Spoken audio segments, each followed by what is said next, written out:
Bienvenidos a una entrega más de Viva Mejor, su programa favorito, donde todas las semanas traemos diferentes especialistas para ayudarnos a vivir mejor con el conocimiento que ellos nos brindan de sus especializaciones.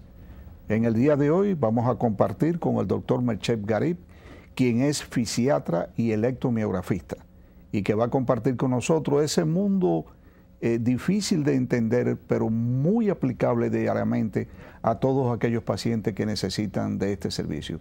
Bienvenido, doctor, a su programa Viva Mejor. Muchas gracias. Estamos muy contentos de tenerlo aquí. Gracias. Sabemos que vamos a estar hablando con usted sobre la fisiatría, ¿verdad? Que es algo muy importante y que usted lleva muchísimos años realizando en nuestro país. Sí. Podríamos comenzar por definir qué es en realidad la fisiatría. Bien. La fisiatría es una especialidad médica que se encarga de manejar los equipos multidisciplinarios que van a corroborar o a realizar trabajos para rehabilitar personas con alguna limitación física.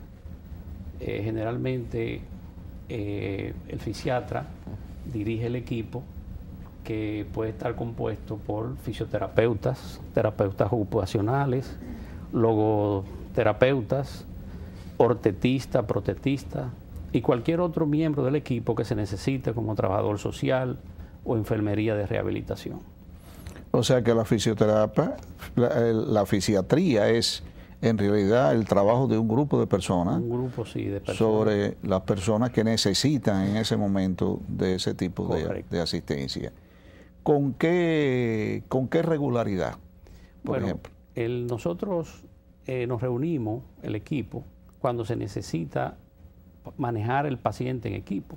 Hay otro tipo de tratamientos que son más sencillos, por ejemplo, los limitantes menores, nosotros le llamamos, como son tendinitis o cualquier tipo de lesión osteomuscular, que requiere nada más del concurso del fisiatra y el fisioterapista para corregir el problema y devolver al paciente a sus labores.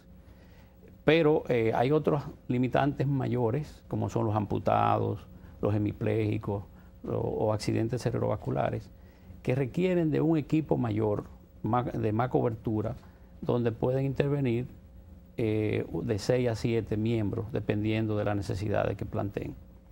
También están muy en boga y con mucho las lesiones medulares, que son los parapléjicos, y de ellos las heridas de bala que nos han azotado en los últimos tiempos, los accidentes de tránsito, en fin, un sinnúmero de fenómenos que contribuyen a aumentar el grado de discapacidad en el país. Estos equipos, cuando se van a tratar casos como el lesionado medular, son quizás el que más requiere de ayuda del equipo multidisciplinario, porque intervienen, además de los tradicionales, terapeuta físico, ocupacional, psicólogos, terapeutas sexuales también, por el asunto de la pérdida de la sexualidad, y también el protetista y ortetista para combinar equipos que puedan ayudar a deambular a este paciente. Vemos, por ejemplo, en los hospitales y en las clínicas que dan este servicio, vemos llegar muchísimas personas en silla de ruedas, personas con diferentes tipos de aparatos para ayudar a la movilización, y muchos de ellos a veces tienen que ir varias veces a la semana para recibir el tipo de tratamiento, ¿verdad? Correcto. Sí, o sea que es un exactamente. La frecuencia con que uno pone los tratamientos va a depender del grado. Muchos pacientes deben recurrir a la terapia diaria, como son los casos de parálisis. Un caso sencillo es la parálisis facial, por ejemplo, que requiere de un tratamiento continuo. Y algunos músculos paralizados también, que gracias al Señor ya no tenemos en el país, como eran las poliomielitis, que ya se eliminaron. Pero hay otras enfermedades invalidantes con parálisis flácida, como el Guillain-Barré, que todavía existe en el país. Son patologías que requieren de un tratamiento continuo, de quizás si se pudiera hasta 2 veces al día. Esa es la frecuencia quizá mayor. En los pacientes que son de largometraje, como yo llamo, o sea, que van a requerir de más tratamiento, por ejemplo, y que requieren de más elementos dentro del equipo, por ejemplo, los amputados, se pueden entrenar para que puedan ir 3 veces a la semana, pero que ellos hagan el resto en su casa, sobre todo el fortalecimiento al muñón, que va a vestir la prótesis para que pueda deambular correctamente. Y además hay un trabajo que se hace paralelo, por ejemplo, la toma de medida de la prótesis, que la va elaborando el ortetista o el protetista en este caso, y después el entrenamiento que hay que hacer con la prótesis en vía de fabricación, que es el tratamiento pre y post protésico. Eso cabe dentro de la labor del fisiatra. Sí. O sea, preparar todo esto. Organizar el equipo y que se lleve a cabo adecuadamente como se traza en el plan, porque se hace una clínica para eso, donde intervienen todos los miembros. Sí. Hay algo que es importante que usted estaba diciendo, doctor, que es con la frecuencia que tienen que ir.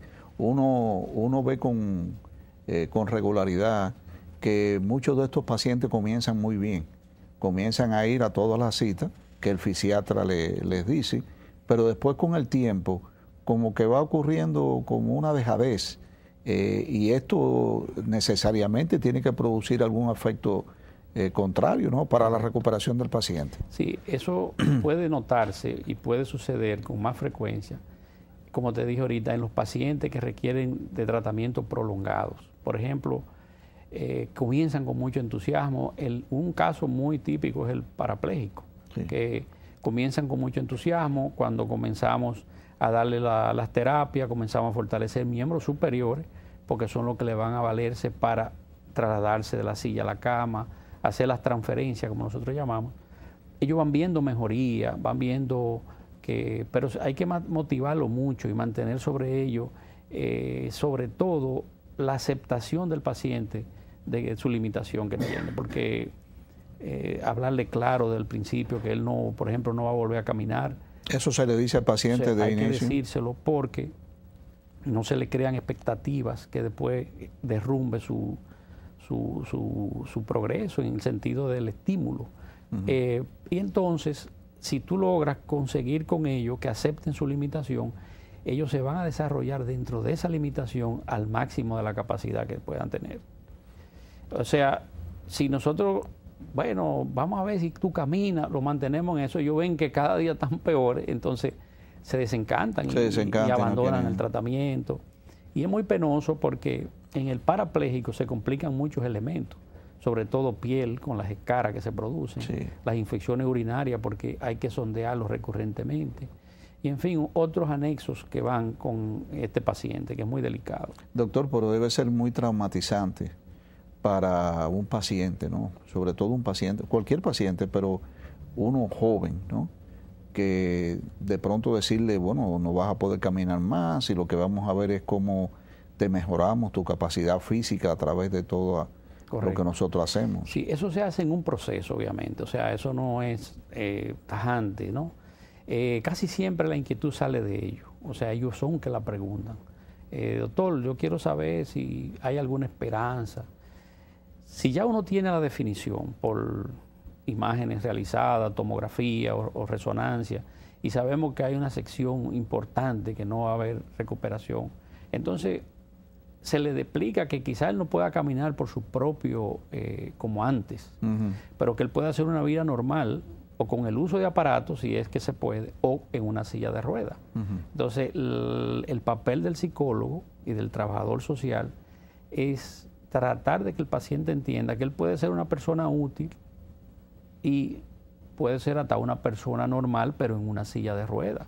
Claro, con todos los agravantes o las limitaciones que pueda tener, pero en sociedades donde no hay tantas barreras y cosas, se manejan como personas totalmente normales. Sí, sí, te decía esto porque precisamente la semana pasada yo recibí un joven de 26 años, parapléjico, producto de un accidente. Estaba haciendo los flip-flap, eso que hacen las personas brincar, y brincó y entonces en vez de caer en la posición que debía caer, cayó de cabeza. Y se fracturó 2 vértebras cervicales y como consecuencia de esto está parapléjico. Y yo le pregunté, yo le hice esa pregunta y yo le dije, ¿cómo tú te piensas que te está recuperando, qué tal te está ayudando la fisioterapia y demás. Y me dijo, no, mira, ya yo puedo cerrar las manos, tómame la presión. Ya él sabía, yo le puse los dedos, lo apretó, yo me estoy recuperando. Digo, ¿cómo tú te ves en 2 o 3 años? Y él me dijo, bueno, yo pienso estar caminando, porque yo voy a una recuperación muy rápida. Tú sabes, eso me impactó de una manera muy grande, porque pues, es posible que esté en una negación. Sí. Es posible que él sepa en realidad que él no va a caminar y esté en una negación, Correcto. esté luchando, ¿no? Es muy probable. Y esa fue la etapa que yo te dije ahorita, que el paciente lo motiva. Esas recuperaciones rápidas de músculos que quizás no están lesionados totalmente, sino débil, que con el fortalecimiento se van recuperando.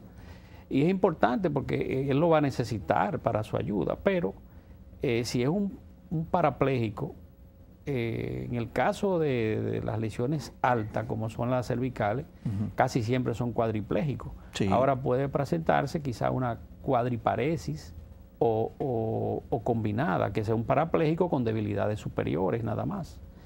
Pero realmente puede presentarse eso, o sea que se crean falsas expectativas, que es lo que lleva al traste del desencanto. Pero nosotros, aquí el mejor equipo que se maneja en el país, lo maneja la Asociación Dominicana de Rehabilitación.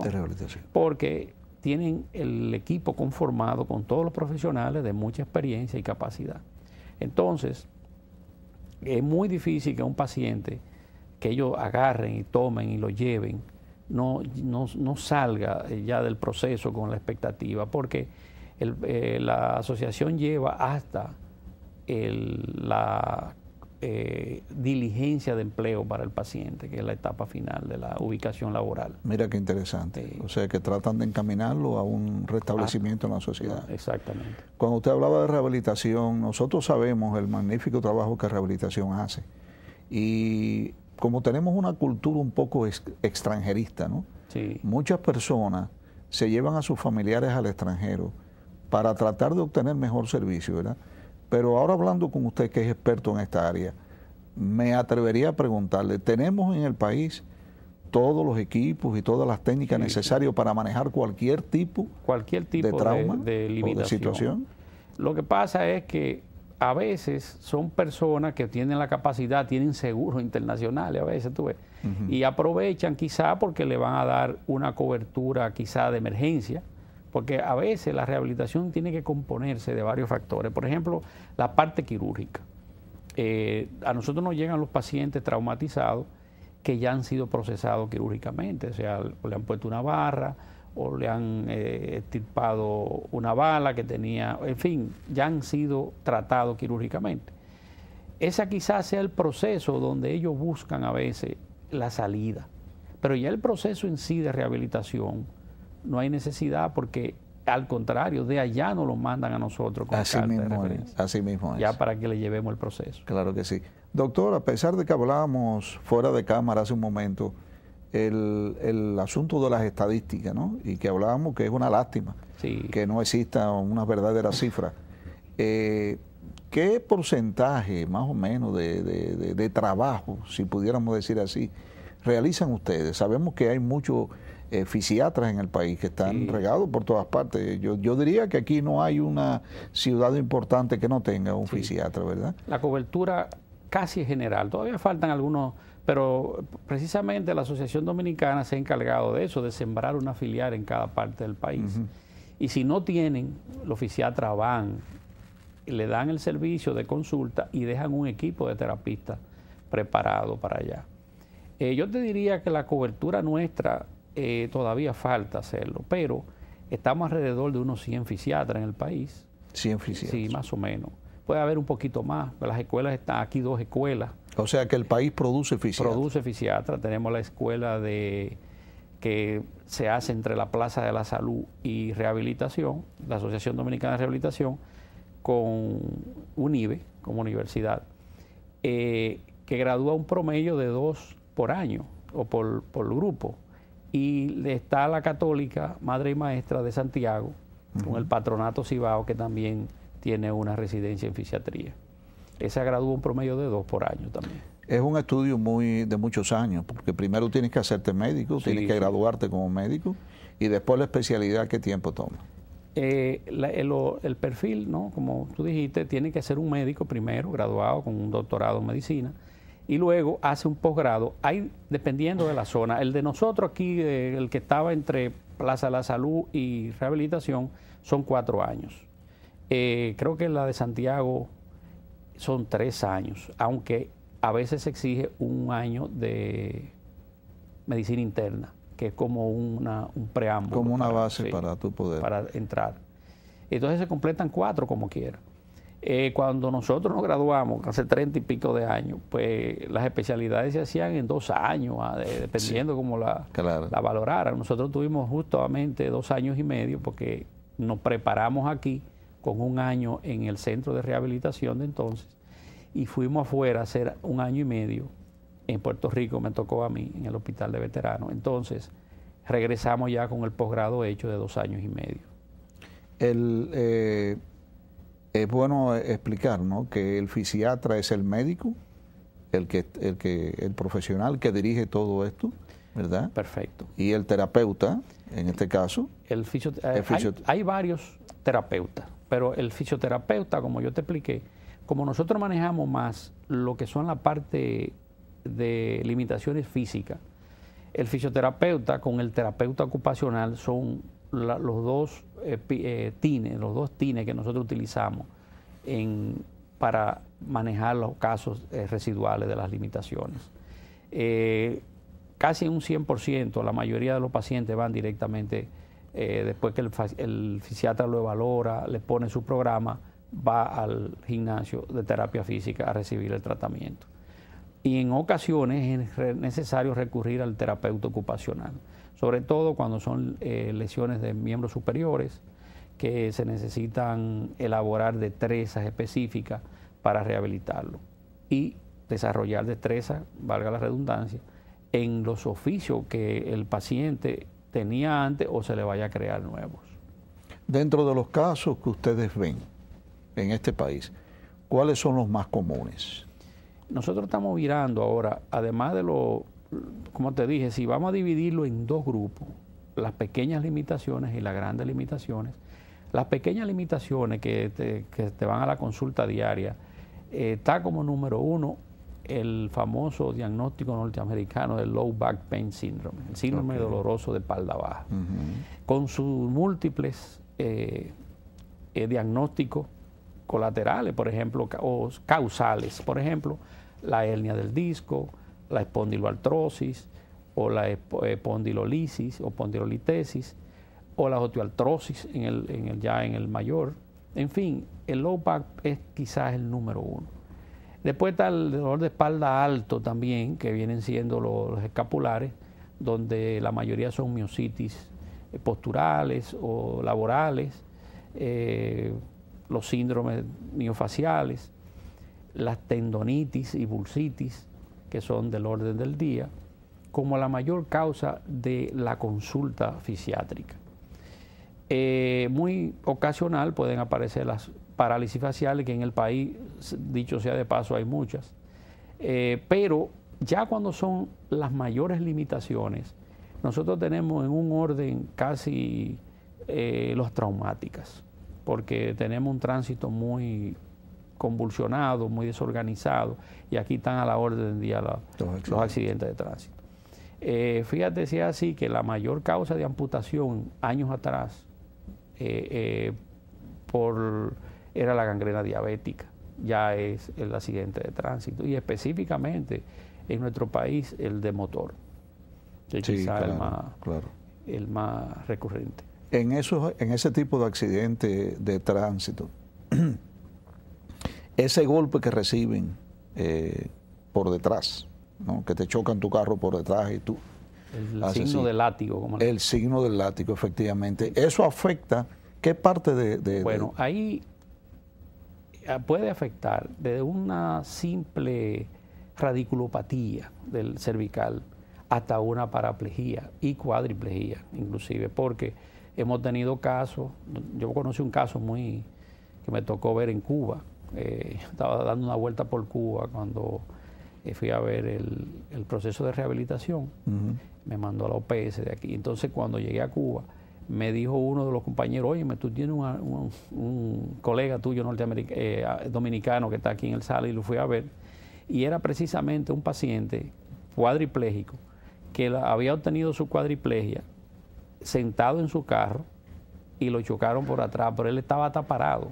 Entonces hizo un signo de látigo, no tenía el protector de cáncer del cuello, claro, y hizo uno muy grande, y entonces hizo una cuadriplejía, no pudo rehabilitarse, porque hay fracturas a veces vertebrales o hay deslizamientos que provocan una sección medular.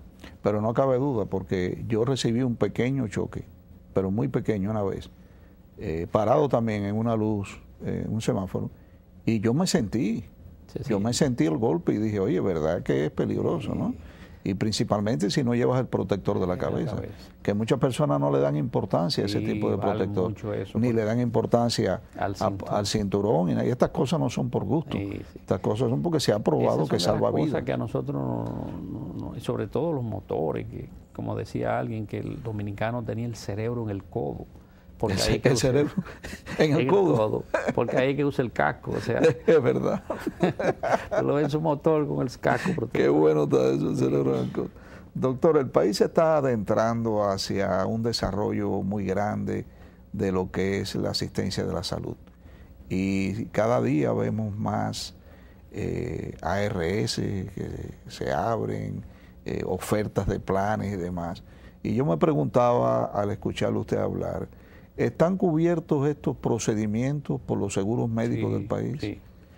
Eso fue una lucha que se logró y se consiguió, ¿no?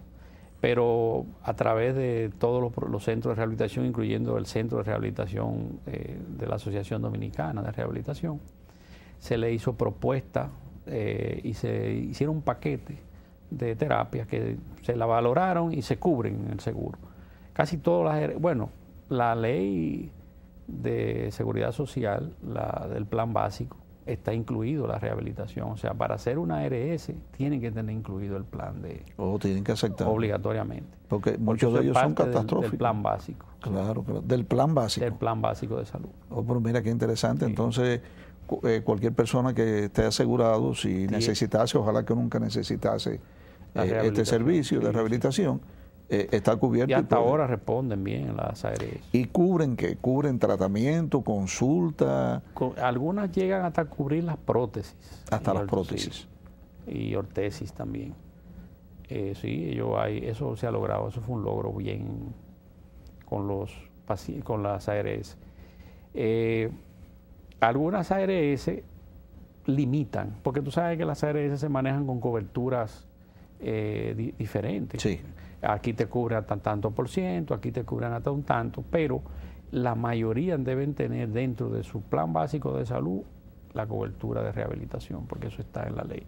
Una persona, doctor, que haya perdido un miembro, que le haya amputado una pierna, digamos, y ande con su muñón y esto y lo otro, y de pronto escuche este programa y diga, bueno, pero espérate, yo necesito mi prótesis o yo necesito del servicio de rehabilitación, ¿podría inscribirse en una de estas ARS y después optar por esa ayuda, o tienes que tener el seguro antes? Tiene que tenerlo antes, pero eso no quiere decir que si se inscribe, lo que pasa es que ellos le dan un tiempo prudente, no sé cuánto, yo sé que yo lo he oído diciéndome, yo tengo que esperar tanto tiempo porque ya yo tenía esta limitación cuando me inscribí en el seguro. Ellos esperan un tiempo de cobertura, no sé si un año o menos, 6 meses o algo así. Pero aquí hay muchas formas de conseguir las prótesis, aquí donan muchas prótesis y eso se puede conseguir. Hay muchas instituciones que hacen esas donaciones también. Los equipos que utilizamos, los equipos físicos que utilizamos. Si nosotros vamos al diagnóstico inicial, por ejemplo, en fisiatría es muy importante el diagnóstico. Ese es quizá lo que le da al fisiatra el banderín del liderazgo en el equipo, es el diagnóstico. Porque nosotros nos valemos para el diagnóstico de los medios naturales de todos los médicos, esfigmomanómetro, estetoscopio, otoscopio, etc. Pero también nos auxiliamos de un gran ayudante que es la electromiografía. Okay. La electromiografía es un procedimiento mediante el cual nosotros vamos a determinar que una patología en el paciente con una discapacidad puede tener o de un origen neurológico o un origen de músculo o nervio. Okay. Puede ser una lesión que tenga una implicación por atrapamiento de una raíz, por una neuropatía que viene, o puede ser simplemente una polimiositis, cualquier enfermedad que sea muscular. En fin, ese es un medio diagnóstico importantísimo, porque usted comienza a tratar a un paciente con una mano acalambrada o dolorosa y no sabe si es un síndrome del túnel carpiano que tiene. Y de la única forma que usted puede diagnosticarlo es con una electromiografía. Entonces, ese es un gran auxiliar del diagnóstico en el fisiatra. Eso es para el diagnóstico. Entonces, para el tratamiento, si una vez canalizamos al paciente hacia el área de terapia física, vamos a tener entonces todas las modalidades de calor que existen. El calor superficial, como son las compresas calientes, el rayo infrarrojo, calor profundo, como son las diatermias, el ultrasonido. Ahora más modernamente están los láser o los láser, están también las ondas de choque, en las oscilaciones profundas. Todas esas son maquinarias que hay que tener para uno manejar los diferentes casos que requieran hoy día en lo que es la limitación. Pero fíjate que la mayoría de esos elementos que utilizamos son para manejar generalmente condiciones musculoesqueléticas, dolor, algunos casos de calcificaciones como la bursitis, que puedan ser disparadas con láser o con alguna otra de las modalidades. Pero eso nos sirve de ayudante para condicionar a un paciente con una discapacidad mayor, con el caso, por ejemplo, de los amputados que tengan que acondicionar su muñón, si hay que darle cualquiera de esas modalidades, se le aplica. Pero generalmente esa discapacidad es mayor, entonces viene con el elemento quizá más importante de la terapia, que son las manos del terapista, es decir, el ejercicio terapéutico. Porque yo sigo insistiendo, después de 32 años de ejercicio, que un paciente que no se le somete a un programa que incluya ejercicio terapéutico es como si tú lo devolvieras para que vuelva. Porque tú tienes que corregir el problema e irte a fortalecer las zonas que están débiles para que no vuelva el problema. Claro, por supuesto. Entonces, es un tratamiento combinado. Después de ese equipaje grande que hay como métodos analgésicos, entonces viene el del fisioterapeuta, que es el ejercicio terapéutico, que ya están clasificados y dirigidos cada ejercicio para cada condición.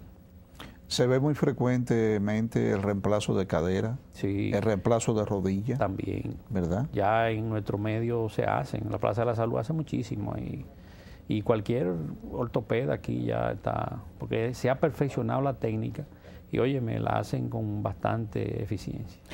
Yo he visto muchos pacientes con reemplazo de rodilla que después que ven que empiezan a caminar bien, no van más a la terapia de rehabilitación.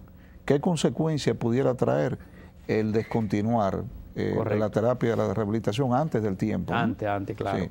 Eso sucede con mucha frecuencia. Se sienten bien y a veces Fíjate, la consecuencia que eso puede traer es un disconfort, si se puede llamar, en lo que sería su marcha o lo que sería la postura de sentado a pararse. Porque si tú no terminas el tratamiento con el fortalecimiento adecuado que pueda tener, por sobre todo el cuádriceps, estamos hablando del reemplazo de rodilla, y los hamstrings, que son los músculos que controlan las rodillas, tanto una en flexión como otra en extensión, lo que va a llevar al paciente definitivamente a que va a caminar incorrectamente, se va a sentar incorrectamente, entonces va a ir sintiendo las molestias que la vemos a diario. Vuelven a la terapia y entonces nos basamos en un problema, porque ya él tiene el movimiento completo, pero tiene esa debilidad. Entonces volvemos al programa y ese paciente termina siendo rehabilitado totalmente nada más con los ejercicios de fortalecimiento. Doctor, de verdad que ha sido muy fantástico las informaciones que usted nos ha brindado. Esas personas que, por ejemplo, que tiene reemplazo de rodilla, que lo vemos mucho, que abandonan su rehabilitación después de haber escuchado al doctor Mechet Garib, pues tendrán ya una mejor idea de que es tan importante terminar la terapia de rehabilitación para no quedar con ninguna limitación en el futuro. Doctor, sabemos que usted tiene su oficina con un nombre muy realista, muy moderno, Rework. ¿Dónde está ubicado usted, doctor? Yo estoy ubicado en Plaza Naco, en el primer nivel, en el local 17. ¿Tenemos su teléfono? Sí, tenemos ahí el 809-227-8060 hasta el 62. Bueno, doctor, pues muchísimas gracias por su participación. Esperemos verlo pronto de nuevo por aquí. Cómo no, gracias a ti por invitarme. Y ustedes, por favor, los invitamos a que continúen con nuestro programa.